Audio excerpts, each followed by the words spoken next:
Jambo madam. Jambo. Karibu katika kipindi chetu cha MTG Media. Asante. Ndio, tulikuwa nataka zaidi sana ujitambulishe, watu hapa kwetu kambini wakufahamu kidogo. Okay, mi naitwa Esther Chioi, lakini wengi sana wanazoea kuniita Chioi. So mimi ni mwigizaji hapa Dzaleka. Ndio, tunashukuru sana. Na tulikuwa na swali yetu ya kusema kama tunapendelea zaidi kuulizia ya kusema kama hapa nyuma kuliwahi kuwa mazungumzo kidogo ambayo inahusika na uchaguzi wa sanaa yetu hapa kambini kuhusu movie zetu za hapa kambini. Uliwahi kuwa unabahatika kuwa kama vile kiongozi ama vice president wa Dzaleka yetu hapa kwetu kambini, Dzaleka Movie, lakini kuna muda tuliwaga tunakuona kwa kamata maamuzi ukatoka mgroup, baadaye tukakuona unarudia tena mgroup. Sasa wewe kama vile mama kiongozi, unaweza tuambia tatizo ni nini? Okay. Ni kweli nilichaguliwaga kuwa vice president wa Dzaleka Filmmakers.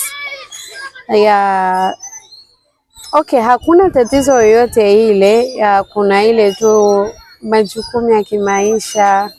So unajua ukiwa unaongoza watu unatakiwa uwe pale kwa ajili ya wale watu, yani kwa muda wowote ule, kwa wakati wowote ule. Sasa mimi kuna namna nilikuwa busy kidogo, nikaamua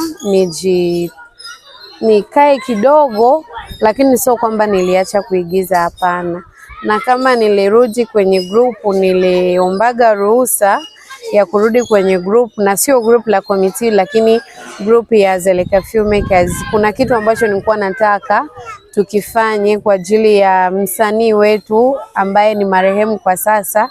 Kwa hiyo ndio maana niliombaga ruhusa nirudi tena, lakini kila kitu kiko poa.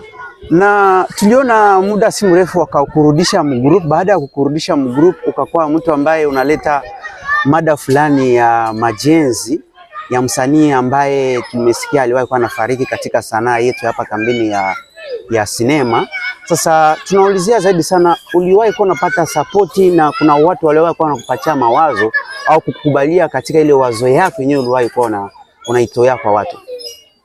Okay, nililetaga hiyo pendekezo kwa sababu hiyo siku niliendaga kwenye mazishi ya ndugu yetu ambaye alituacha hapa kambini. Nilivyoenda, I know how it feels kipindi ambacho una mpendwa wako ambao amefariki, afu kuna ile labda unataka kujikumbushia, nina mtu wangu wa muhimu ambaye alifariki, nataka niende sijui nitembelee kaburi lake, afu labda uende kwenye hilo kaburi usilipati. Hicho kitu kinaumiza sana. Kwa hiyo mimi niliona labda kwa ndugu yetu ambaye ni marehemu Ruthi, tukimjengea angalau inaweza kawa heshima fulani kwa sisi waigizaji, na pia hata huko aliko she would have been so proud kuona kwamba tunamjengea. Nilivyoleta hiyo pendekezo, of course kwenye group watu wa kuonesha kwamba wamenisupport, but wengi walinifuata inbox na kunambia ni idea nzuri, ni idea nzuri, ni idea nzuri. So hivyo yani.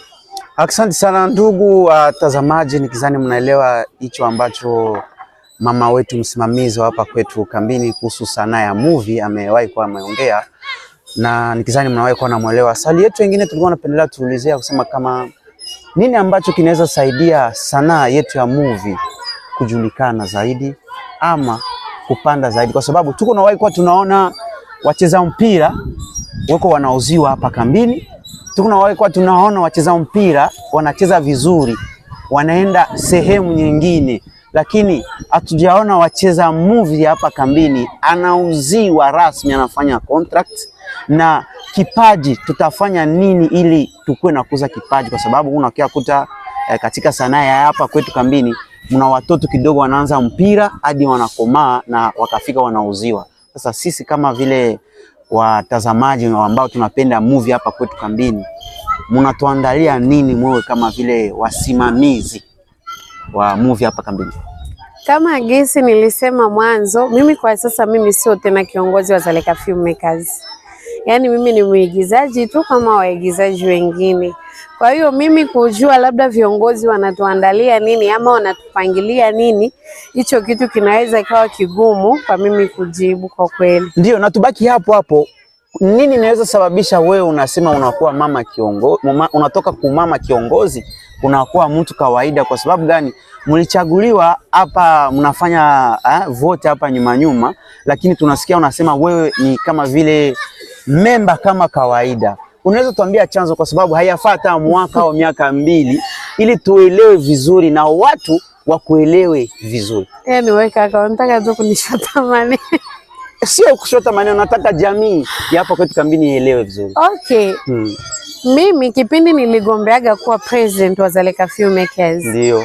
Nilikuwa na ndoto. You know, mimi nimeanza kuigiza 2018. So najua sanaa yetu inapenda nini, najua sisi wasanii tunapenda nini. Unaona, ndio maana mimi niligombeaga kuwa hivyo like niwe president. Lakini unajikuta unajua sehemu ambapo hakuna umoja, hakuna ushirikiano, hakuna sehemu ambapo watu mnaweza mkaenda au hamwezi mkafikia malengo yenu. Unaona? Kwa unaona hapa Dzaleka Filmmakers sijui kama imefeli ama iko poa. Lakini watu hawajui nini sababu au kuna vitu ambavyo vinaendelea ambavyo labda sisi hatuvijui, lakini wakisema wakitaka kulaumu hawawezi kumlaumu mtu mmoja. Ndio. Wanatakiwa walaumu kamati nzima. Na kipindi ambacho tunachaguliwa kila mtu alitoa ahadi yake. Ndio. Unaelewa? Sasa mimi siwezi nikapenda niwe chanzo cha watu wengine kuanguka. Maana mimi mwenyewe pia nataka nisianguke. Yeah. Ndugu watazamaji, nikizani mnaelewa mama hapo kisa nawe kwa anaongea.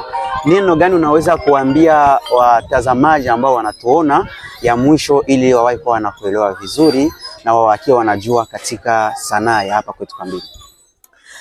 Watazamaji, mimi ningependa tu kuambia kama wewe ni mwigizaji, kama wewe ni msanii, usijua muziki, sijui unacheza mpira, unajua kwenye maisha unaweza ukawa na kiongozi afu sio kila mwalimu ndo anamsaidiaga mwanafunzi mwingine kukua. Kuna uongozi wengine unaweza kuwa yani wakukudidimiza, yani usionekane, usisikike. Kwa hiyo kama wewe kama msanii uko na ndoto zako, unajua kitu ambacho unahitaji kwenye maisha yako, mimi ningekuomba tu you should just focus on yourself. Tumika kazi yako. Kama kuna Kwibe girl, Kwibe ni muigizaji ambaye naweza nikasema mimi kwenye industry nimemuona hapa recently and she's doing very good. Hahitaji msaada wa kiongozi wowote ule. So kipindi ambacho unaona kiongozi wako sijui ajielewi sijui nini, try to find your own way. Usizime mshumaa wako. Yeah, hivyo yani. Asante.